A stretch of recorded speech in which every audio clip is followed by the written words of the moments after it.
Let's talk about it. Tech degrees in 2025, are they worth it? Let's get into the clips. For those of you that are not in the computer science field or are not up to date on what's going on in the job market, let me just inform you really quick about what's going on. Recent computer science graduates are completely unable to find work as of 2024. You can look up CS job market 2024 and you will see hundreds of videos of people rushing to find jobs at markets and meets, computer science majors, all with degrees, unable to find work.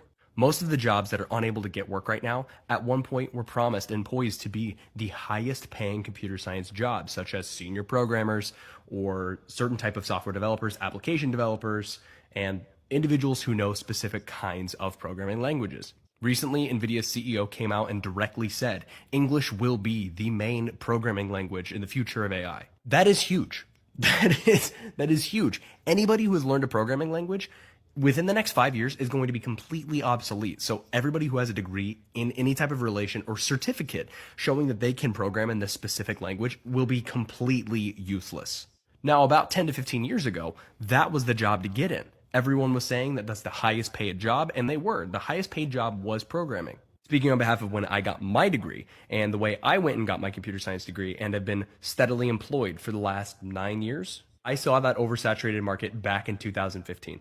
It's sort of basic economics. When you have an extremely high paying job and the entry is about mid tier, you got to really put in the work, but you'll be able to accomplish it and you can make easy six figures.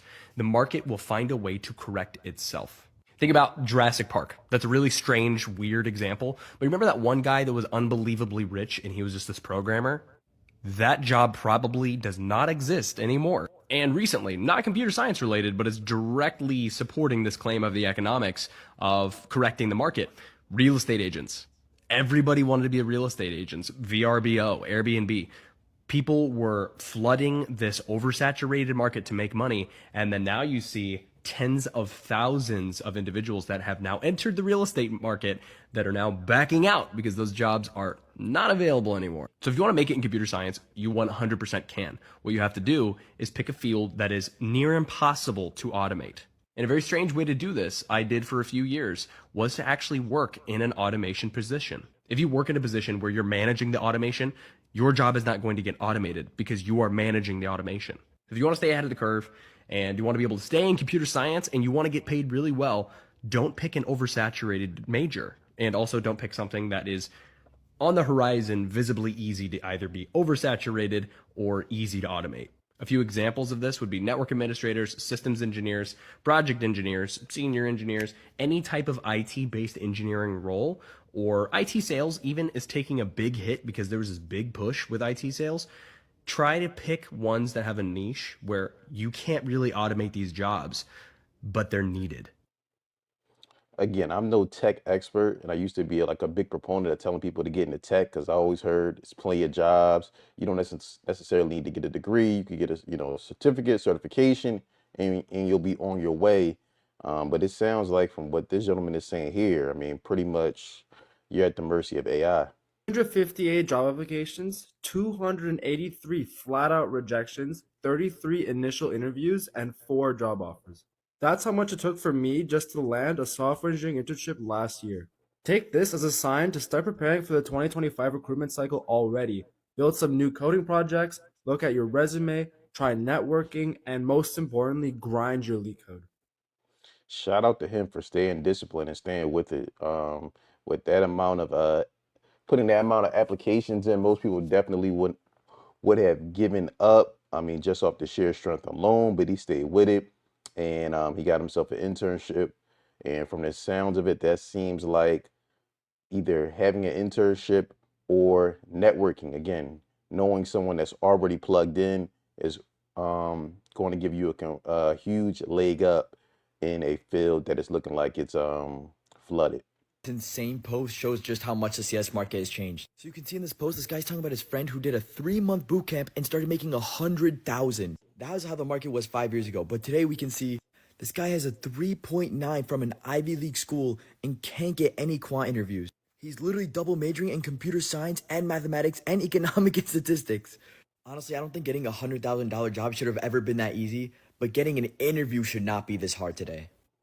Mm. Yeah, I think a big issue what happened with tech is a lot of people realized that these companies were okay with you really not having a degree, but if you had the actual technical skill and you had the certification and you passed it to match, you were good to go. So again, like 5 years ago, he was probably ahead of the curve as far as with the certification, taking that boot camp. So he's able to get a high paying job. But as more people got to know about it, just like the example the guy gave in the other interview, other clip about Airbnb, it started getting flooded, which drove down the wages and basically made employers able to be really picky and also lowball applicants.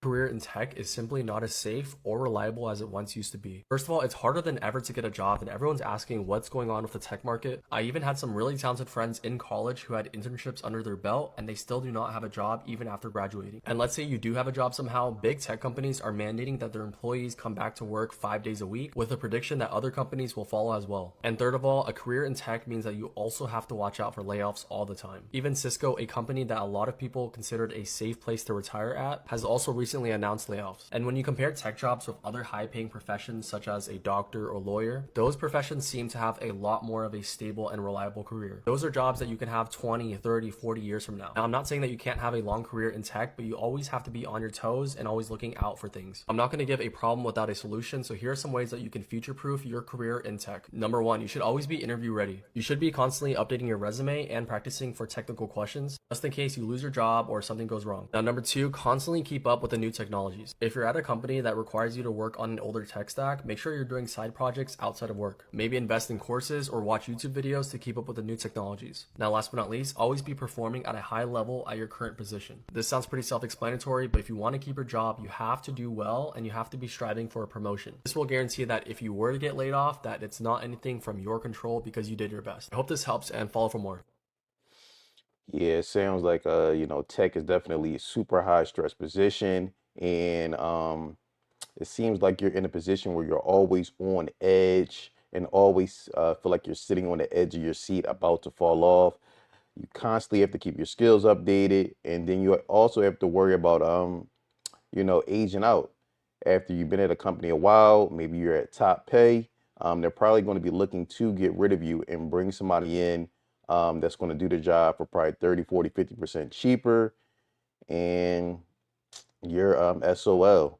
Again, like I said, I used to be a big proponent of tech, but with AI, it's looking real shaky going into the future. But let me know in the comments below how you feel. We have anybody in IT. Let me know what's going on so we get some real-time data on the tech market, job market. This tech employee claims that they tried to negotiate the offer with Apple back in 2022, and unfortunately Apple decided to rescind the offer or cancel the offer altogether. And this was the offer, a base of $165,000 plus stock of $165,000, bringing the total to $330,000. Now it's been months and they still can't get a good offer in hand after all of this. They think they made a mistake because anytime they try to schedule an interview with Apple, it is canceled. And currently they're at Samsung, and the job and team-wise, they're happy, but they feel they are exploited since they're being underpaid. New hires are being paid like crazy. Even though this person has been at Samsung for 4 years, the pay that they have is lower than the new hires significantly. Their total compensation at Samsung is $166,000, which is half of what Apple's offer was. Since they are in the cellular domain space, there are limited options to go around. Google says that's literally every company out there, that they're going to underpay you if you stay somewhere for 4 years. Apple says, oof, that total compensation is pretty low. Is this in the Bay Area? And unfortunately, it is. The OP agrees, saying that their Samsung compensation is low, and they also think that the Apple offer was low as well, since both were in the Bay Area, which Apple agrees with. Sound like this individual played themselves. They tried to play hardball, and Apple literally said, we'll take the offer and keep it pushing. That just lets you know that employers definitely have the upper hand in this market. The technology job market in the UK is dead right now and nobody's hiring, is what I've seen a lot of people saying, so I thought I'd test it out myself. The best way for me to measure this is just set my LinkedIn to open to recruitment and see what happens. And within 12 hours, I had 7 individual recruiters contact me for cloud engineering, DevOps engineering, and SRE roles. And after those 12 hours, it's been about 3 days now, it's fell off. I haven't really had anything come in. Now, last year, I did a video challenging myself to get a technology job in 30 days. And within those 30 days, I had about 5 interviews, and the jobs were coming in non-stop. Now, the market is definitely a bit different to 12 months ago, but it certainly isn't dead. What I have noticed, though, is the average salary has increased for a lot of these roles. For the ones I've been sent anyway. Most of them, just for an engineering position, is between 70 and 100k. Now, that could mean people aren't really hiring juniors at the moment or entry-level positions. It could be that with the uncertain market and the cost of living, people are just hiring experienced people. Could be a host of different things, but I'd like to know how you guys are experiencing it. Sounds like maybe in the UK the market is a little bit better than here in the States. A lot of the tech job market has dried up, and that's because a lot of y'all be posting day in life of a PM, day in life of this, and then they see that you guys aren't doing no work, and now all the jobs are dried up. So now people got to work 3 times harder to get a tech job. Please, please, please stop posting everything in your life, especially if you know your employer is watching. Like, why the fuck would you post, yeah, I just took a 3-hour lunch today. Then I go to Pilates during my lunch break. And also I walk my dog and go back. Like, what are we doing? What are we doing? What are we doing right now? Like, and then people be working from home. Yeah, I clock in for about 2 hours from 9 to 11. Then I go the rest of my day. Like, and you guys are just like, I can't even talk right now. It just don't make no sense. Because you guys put everything out there and then wonder why shit is the way it is. Come on. Yeah, this seems like a common problem. People do not know what to post and what to post, what not to post on social media. People put too much of their personal business on social media, not knowing that, again, like your employers, your bosses can see these things. Another thing I definitely see in tech, a lot of people bragging about the salaries, bragging about the money that can be made, bragging about working, 2 work from home jobs at the same time. And a lot of people got caught up, especially during the pandemic. Again, when you have something going good for you, especially at the job, the best thing you could do is keep your mouth shut and keep it pushing. Because again, you start to brag and go into social media about how easy you have it. It never is never going to end well for you. Again, you always want your employer to think that you're overworked, you're swamped, and that you can't add any more work to your caseload. When you get online and basically tell the world, hey, I got 2-3 hours of free time, I'm able to take 2 hours of breaks, I can go do laundry, I could go clean the house, you're letting them know more information than they need to. Again, you got something good, especially a good job, good relationship, just keep your mouth shut and go about your day. Let's talk about the current job market as somebody who got laid off. I'm very blessed with the network of people that I have who reached out and supported me, and that many of the jobs that I'm in final stages with have come to me. But it's really hard out there for a pimp right now.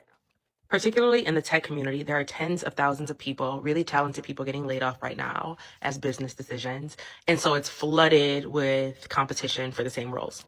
Not only that, but it feels like 2008, where the market was flooded. People were competing with higher levels of degrees and years of experience for like the same like tiny roles that they were overqualified for and will ultimately be underpaid for. Well, I do think that the big tech community can get pretty inflated, and you have these visionary leaders who put the cart before the horse. I don't really think that's the reason for the majority of these layoffs. Quite frankly, from things that I'm seeing, it feels like people are getting laid off from their jobs in order to hire people at lower wages to do the same work. Because there are companies who laid a bunch of people off, one that I'm familiar with, but they're hiring back people in those roles they just laid off. But the salaries are lower and the benefits are worse. I think that's why it's really important, if you are job searching right now, even if you get a role, to stay in the market. I don't have any plans once I secure my job to get out of the market. I'm going to continue to apply, continue to uplevel my skills, and just stay ready so I don't have to get ready. It takes a lot of time and energy to apply for jobs and to try to get work and to update your resumes and specialize your cover letters and like all of the things. So I refuse to have to start this process all over again, even when I secure a bag. There's always other bags out there. There's bigger bags, etc. I truly believe that. And so I'm just going to always maintain a certain presence in the hiring market because you never know what's going to happen. Common theme with all these clips is definitely an employer's market, and they're definitely flexing their muscle. Again, they're laying off more seasoned employees and then literally hiring for the same roles at reduced costs to ultimately, probably benefits the company's bottom line. Again, with tech, it sounds like you have to stay on your toes, keep your skills constantly updated. Even if you have a decent position, always be looking out for something else and how to pivot and move to a more secure industry. But let me know what you think in the comments below. How is the IT market? Let me know. Again, I'm not an expert in this area, but just something I've seen and I wanted to report and get some feedback on it. I look forward to hearing from you in the comments. Don't forget to like, subscribe, and share.